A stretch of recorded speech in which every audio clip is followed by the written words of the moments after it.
Think the Dominican Republic is just about pristine beaches and all-inclusive resorts? Wait until you find out about the country where bachata was once illegal, where you can literally own a piece of Christopher Columbus's grave, and where there's a city that's been the capital of the Americas for over 500 years.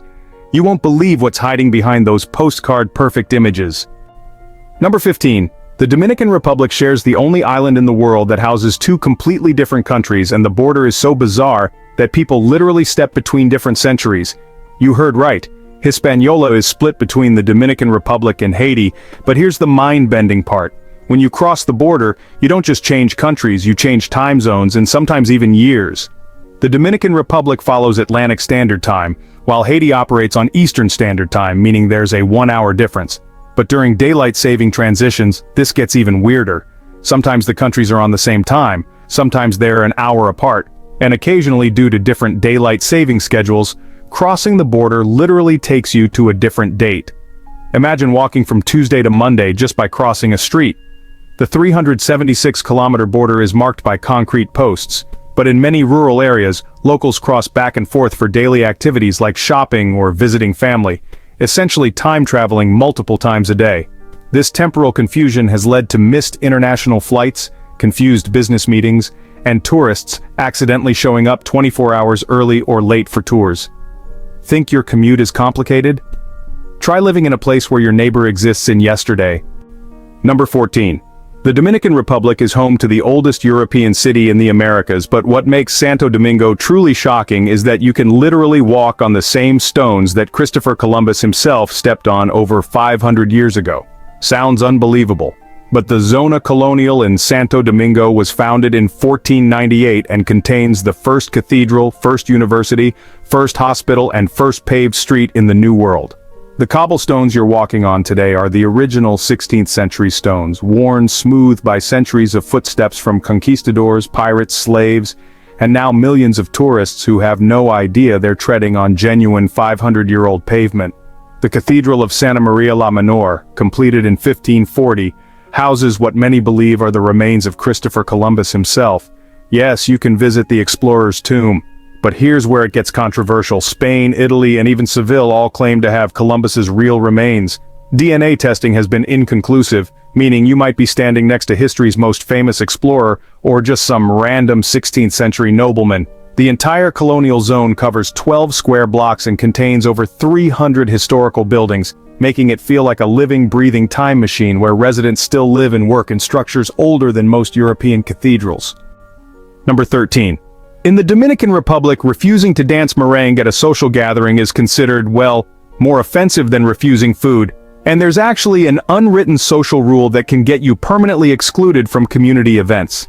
Here's the scary part. Merengue is so deeply embedded in Dominican culture that not participating is interpreted as disrespecting the entire community's heritage. During festivals, weddings, or even casual parties, if someone extends their hand asking you to dance merengue and you refuse without a legitimate excuse like injury or illness, you're essentially telling everyone present that their culture isn't worth your time. The social consequences can be devastating. People will literally stop inviting you to events, exclude you from business opportunities, and even treat you differently in professional settings. Think you can just sit this one out? Think again. Even foreign tourists who politely decline are often seen as arrogant or culturally insensitive. The Dominican concept of compartir, or sharing, extends beyond food and drinks to cultural participation. I've witnessed tourists unknowingly ostracize themselves from entire groups simply by saying no thanks to a merengue invitation. The dance itself is deceptively complex despite looking simple. Partners must maintain eye contact, synchronize their steps to the rapid 2/4 beat, and move their hips in specific patterns that take locals years to master. Refusing to even attempt it signals that you consider yourself above learning their traditions, which, in a culture that values humility and community participation, is social suicide. Number 12. The Dominican Republic has a law that requires all citizens to carry their cedula or national ID at all times, and the penalty for not having it can result in immediate detention until your identity is verified, even if you're just walking to the corner store. Wait until you find out how strictly this is enforced. Police can stop anyone, anywhere, at any time and demand to see identification. No exceptions. Forgot your wallet at home while grabbing coffee? You could spend hours or even days in detention while authorities verify who you are through the civil registry system. This law extends to tourists too. You must carry your passport or a certified copy at all times. The fine can reach up to 10,000 Dominican pesos, which is about $175. But that's just the beginning. Without proper identification, you can be taken to the nearest police station where you'll wait until someone can vouch for your identity or until the paperwork is processed, which in rural areas can take up to 72 hours. Here's what makes it truly bizarre. This includes activities like going to the beach, walking your dog, or visiting friends. Dominican parents start teaching their children to always carry identification from age 18, creating a culture where leaving home without ID feels as unnatural as leaving without clothes. The system was originally designed to combat illegal immigration from Haiti, but it's evolved into a comprehensive surveillance mechanism where citizens have internalized constant readiness for identity verification. Even Dominican celebrities and politicians get stopped and fined if caught without proper identification. Number 11. Bachata, now one of the world's most popular dance styles taught in studios from New York to Tokyo, was literally illegal to play in public venues in the Dominican Republic until the 1990s, and musicians could be arrested for performing it. Bachata used to be illegal in the Dominican Republic, and it was considered a vulgar and sensual dance that shouldn't be danced by people of high class. The government classified bachata as música de prostíbulos, or brothel music, and banned it from radio stations, television, and respectable establishments. Musicians caught playing bachata could face fines up to 5,000 pesos and confiscation of their instruments. The music was forced underground, only performed in rural campos, lower-class neighborhoods, and clandestine venues. Bachateros were barred from performing in high-society venues. Even so, many bachateros performed in bars, brothels, and small venues in poor city neighborhoods. The irony is staggering. What's now considered the national dance and generates millions in tourism revenue was once criminalized by the same government that now promotes it worldwide. The transformation began in the 1990s when Juan Luis Guerra and other mainstream artists started incorporating bachata elements into their music, slowly legitimizing the genre. Today, bachata festivals draw hundreds of thousands of international visitors, and the same venues that once banned the music now charge premium prices for bachata nights. The social reversal is so complete that many young Dominicans don't even know their beloved national dance was once forbidden. Former bachateros who were persecuted in the 70s and 80s are now treated as cultural heroes, with some receiving government recognition and pensions for preserving the art form during its darkest period. Number 10. The Dominican Republic contains the highest peak in all of the Caribbean, Pico Duarte at 3,098 meters. But here's what will shock you. This tropical paradise also experiences freezing temperatures and even occasional frost at higher elevations, something that totally contradicts everything tourists expect from a Caribbean vacation. You heard right. While beachgoers are sunbathing in 85-degree weather at sea level, hikers just 100 miles inland are bundling up in winter jackets as temperatures drop to near freezing at night. The Cordillera Central Mountain Range creates microclimates so diverse that you can literally experience 4 different seasons in a single day by changing elevation. At Pico Duarte's summit, temperatures can plummet to 35 degrees even during summer months, and hikers regularly report finding ice formations during dawn expeditions. The contrast is so extreme that local guides carry both sunscreen and thermal blankets on the same tour. This elevation-induced climate shift creates ecosystems that exist nowhere else in the Caribbean: pine forests, alpine meadows, and cloud forests that feel more like Colorado than the tropical paradise advertised in resort brochures. The mountains receive up to 200 inches of rainfall annually, while coastal areas might get only 20 inches, creating dramatic transitions from desert-like conditions to temperate rainforests within a 50-mile radius. Tourists who venture beyond the beaches often arrive completely unprepared for these temperature extremes, leading to numerous cases of hypothermia among hikers who packed only swimwear and shorts. The government actually requires mountain guides to carry emergency cold weather gear due to the number of tourists who've suffered from exposure after expecting tropical conditions at altitude. Number 9. The Dominican peso is one of the few currencies in the world where bills smaller than 50 pesos are practically worthless for most transactions. But here's the bizarre part. Vendors will literally refuse to accept large bills for small purchases, creating a constant cash crisis that drives locals to extreme measures to obtain exact change.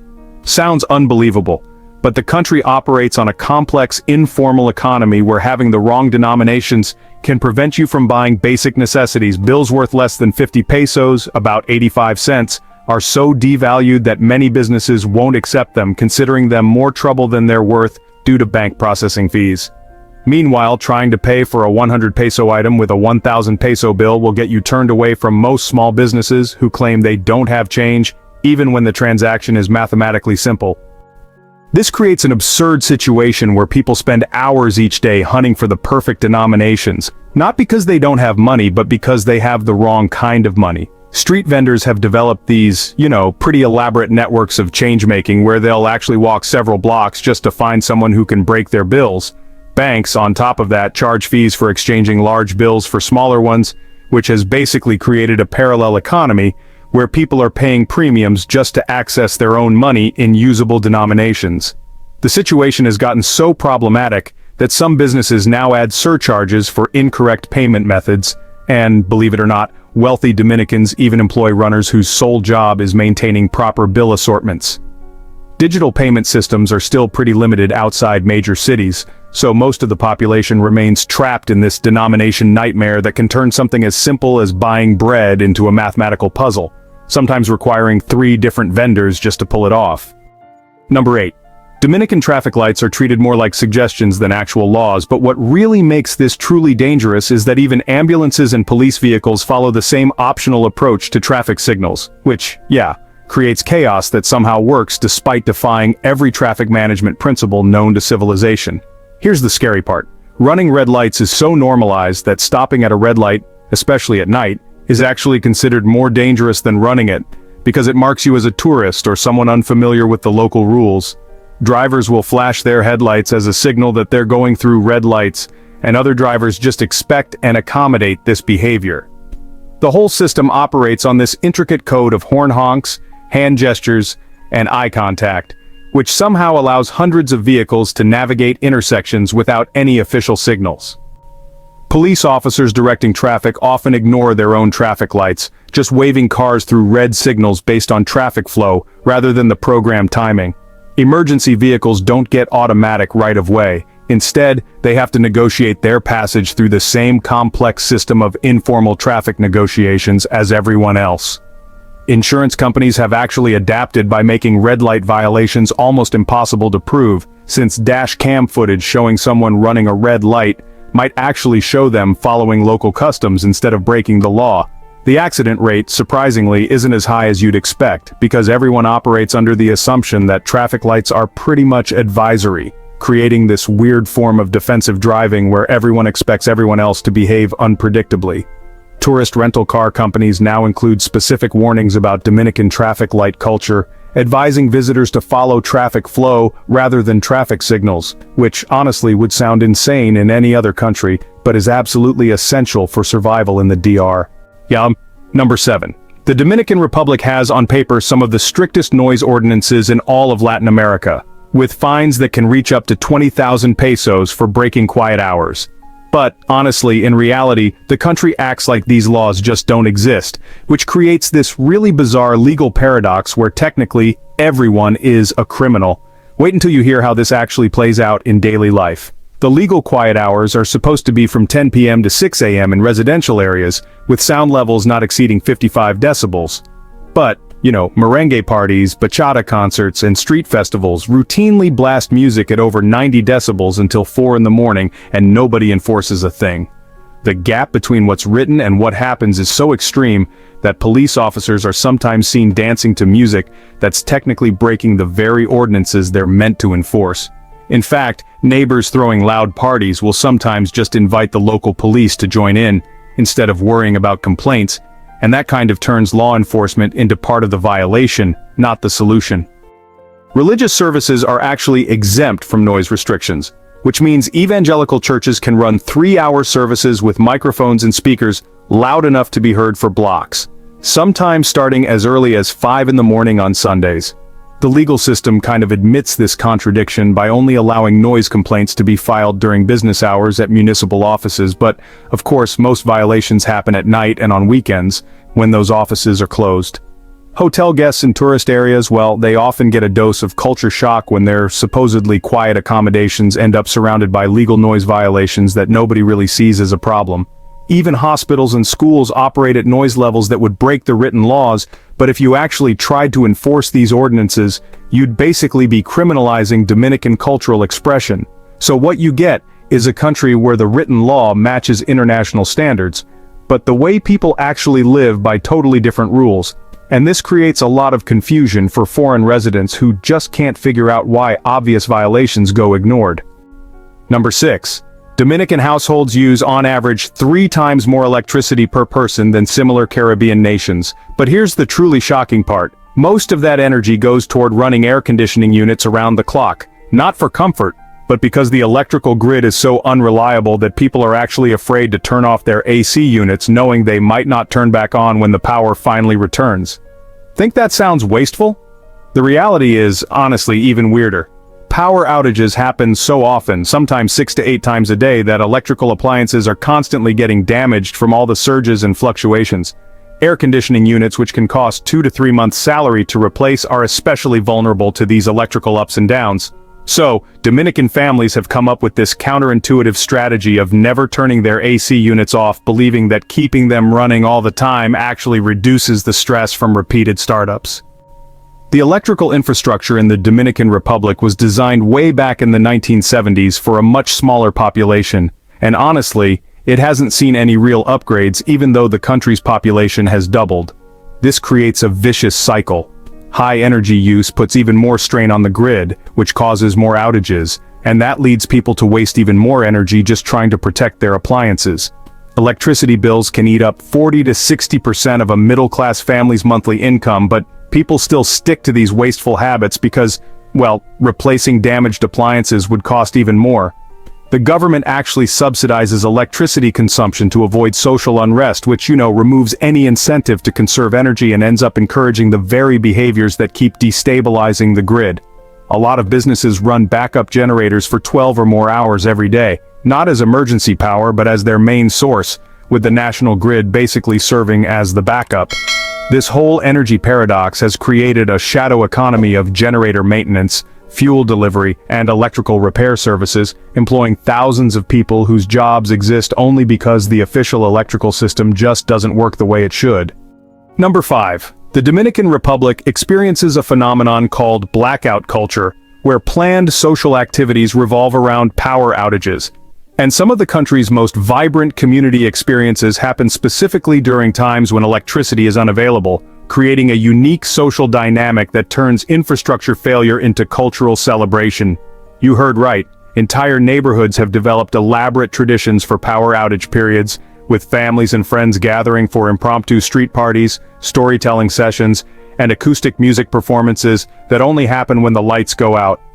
The predictable nature of certain power outages has led to scheduled blackout festivals, where communities plan activities specifically for these times. Domino tournaments by candlelight, traditional cooking demonstrations using wood fires, and children's games that rely on imagination rather than electronics. Restaurants in tourist areas have capitalized on this by offering authentic blackout dinners where the power is intentionally cut to create romantic candlelit atmospheres while serving traditional foods prepared over open flames. The social aspect is so pronounced that many Dominicans report feeling more connected to their communities during power outages than during normal times, as people emerge from air-conditioned isolation to interact face-to-face with neighbors. Musicians have developed an entire genre called música de apagón, or blackout music, specifically designed for acoustic performance during power outages, with songs that reference the shared experience of living without electricity. Dating culture has adapted to include blackout dates where couples intentionally plan romantic encounters around predictable power outage schedules. The phenomenon has even influenced architecture, with new homes including courtyards and outdoor spaces specifically designed for socializing during electrical failures. This cultural adaptation has become so integral to Dominican identity that some expatriates and tourists report feeling disappointed when they experience reliable electricity, missing out on the community bonding that occurs during blackouts. The government's attempts to improve electrical reliability are sometimes met with mixed reactions from communities who've built their social lives around the assumption of regular power failures. Number 4. Dating in the Dominican Republic follows an unwritten rule system so complex and rigid that violating these social protocols can result in public humiliation, family intervention, and permanent damage to your reputation within the community, making Dominican romance more complicated than international diplomacy. Here's the crazy part. The concept of pedir la mano, or asking for the hand, isn't just a formal engagement process. It's an elaborate multi-stage negotiation that can take months to complete and involves extended families, character references, and even financial background checks conducted by aunts, uncles, and grandparents who've never met you. A man cannot simply ask a woman's father for permission to marry. He must first demonstrate worthiness through a series of increasingly formal family visits where every aspect of his character, financial prospects, and family background is scrutinized by multiple generations. The woman's family will literally investigate his employment history, interview his previous girlfriends, and evaluate his mother's reputation within the community before giving preliminary approval for courtship to continue. During this process, the couple is expected to maintain specific behavioral standards. Holding hands is acceptable only after the third formal family visit. Kissing is prohibited until engagement intentions are declared, and being alone together without chaperones can result in forced immediate marriage or complete relationship termination. The pressure is so intense that many couples break up not because of incompatibility, but because one family deems the other's social standing insufficient. Even successful relationships require ongoing family diplomacy, with regular formal dinners, gift exchanges during religious holidays, and complex negotiations about wedding expenses that can involve dozens of relatives. The social surveillance is so thorough that neighbors will report inappropriate behavior between couples to their respective families, leading to intervention meetings that feel more like court proceedings than relationship discussions.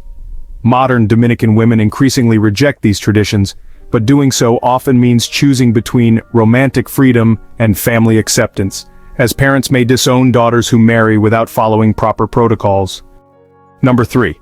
The Dominican Republic operates on a shadow economy where the majority of significant transactions happen through informal networks that completely bypass banks, credit cards, and official financial institutions, creating a parallel monetary system that processes billions of dollars annually while remaining completely invisible to traditional economic measurements. Wait until you find out how this actually works.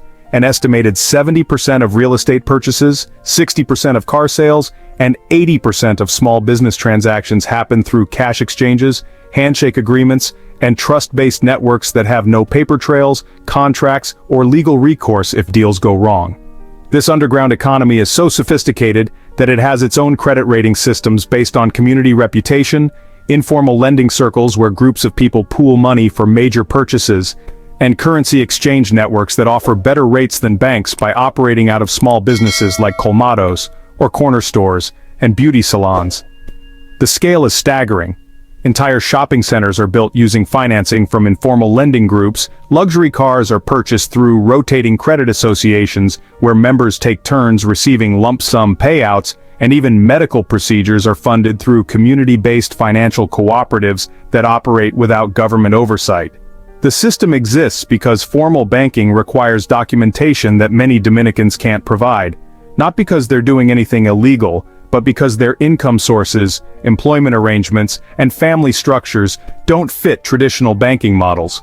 Street vendors might make $500 daily in cash, but have no way to prove this income to banks, so they rely on informal networks for loans, insurance, and investment opportunities. The trust element is crucial. People vouching for each other's financial reliability within extended family and community networks that can include hundreds of individuals. This parallel economy is so entrenched that many legitimate businesses maintain dual accounting systems, official books for tax purposes and actual books that reflect their true income and expenses, creating a country where the real economy operates independently from the measured economy that appears in government statistics and international assessments. Number 2. The Dominican Republic has the most extreme beauty standards in the Caribbean. But what makes this truly shocking is the extent to which these standards are enforced through systematic social and economic discrimination that affects everything from employment opportunities to healthcare access, creating an appearance-based caste system that operates in plain sight. You won't believe how deeply this affects daily life. Job applications routinely require recent photographs even for positions where appearance has no relevance to job performance, and employers openly discriminate based on skin color, hair texture, facial features, and body proportions without legal consequences. The pressure to meet these standards drives a massive underground cosmetic surgery industry where unlicensed practitioners perform dangerous procedures in non-medical settings, leading to hundreds of injuries and deaths annually that go unreported because the procedures themselves exist in legal gray areas. Women face particular pressure through a cultural phenomenon called arreglo, or fixing yourself, where extensive cosmetic modifications, including breast implants, Brazilian butt lifts, skin lightening treatments, and hair straightening procedures, are considered basic maintenance rather than luxury cosmetic choices. The economic impact is staggering. Dominican families regularly spend 20 to 30% of their annual income on appearance-related expenses, including cosmetics, clothing, salon treatments, and cosmetic procedures, often going into debt to meet social expectations about presentation.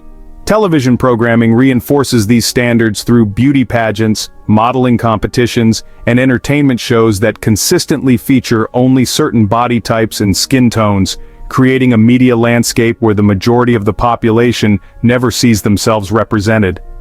Educational and professional advancement opportunities are significantly influenced by appearance conformity, with studies showing that people who meet conventional beauty standards earn 40 to 60% more than those who don't, regardless of qualifications or performance. The social hierarchy is so appearance-based that children learn to categorize themselves and others based on physical features before they can even read, creating lifelong psychological patterns that affect self-esteem, relationship formation, and career aspirations. International human rights organizations have criticized these practices, but they're so embedded in Dominican culture that challenging them is seen as attacking national identity rather than promoting equality, making reform extremely difficult despite the obvious social and economic costs. Number 1. The Dominican Republic is the only country in the world where you can legally become a completely different person by simply moving to a different province and claiming a new identity. Thanks to a bureaucratic loophole in the civil registry system that has allowed thousands of people to literally reinvent themselves with new names, ages, and personal histories without breaking any laws. The Dominican Republic is the only country in the world with a Bible on the flag, but the real uniqueness lies in its identity chaos. Here's what makes this absolutely mind-blowing. The civil registry system was established in the 1920s with poor communication between provincial offices, and this disconnect was never fully resolved even with computerization. People can register births, deaths, and identity changes in different provinces without triggering cross-references, essentially allowing them to create multiple legal identities simultaneously. The process is so simple that people routinely change their ages by decades, adopt completely new names, alter their family relationships, and even declare themselves dead in one province while living under a different identity in another. This isn't just theoretical. Thousands of Dominicans have used this system to escape debt, avoid criminal charges, start new relationships, or simply reinvent themselves for personal reasons. The economic implications are staggering.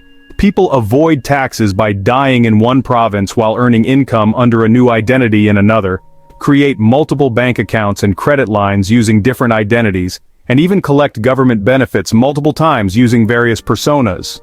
Law enforcement struggles with this system because traditional investigative methods fail when suspects can literally become different people by filing paperwork in different locations. So, the phenomenon has actually created an entire service industry of so-called identity consultants who, help people navigate the bureaucratic maze to create new legal personas. Some of these specialists are able to construct completely new life histories in under 30 days. International banking and immigration authorities consider Dominican identity documents among the most unreliable in the world because of this systematic weakness, making it difficult for legitimate citizens to prove their identities when traveling or conducting international business. The government acknowledges the problem but estimates that fixing it would require invalidating millions of existing documents and starting over with an entirely new system, a political impossibility that ensures this unique form of legal identity fluidity will continue indefinitely. Tourists visiting the country have no idea they're surrounded by people who may not actually be who their documents claim they are, living in a society where legal identity is as changeable as a social media profile. So we've just discovered the Dominican Republic's most mind-bending secrets, from time-traveling borders to identity-swapping bureaucracy, from illegal bachata to blackout festivals. Which one shocked you the most? Have you ever experienced any of these cultural curveballs during your travels? Drop your stories in the comments below, and don't forget to subscribe for more incredible facts that'll change how you see the world. Trust me, every country has secrets this wild. You just need to know where to look.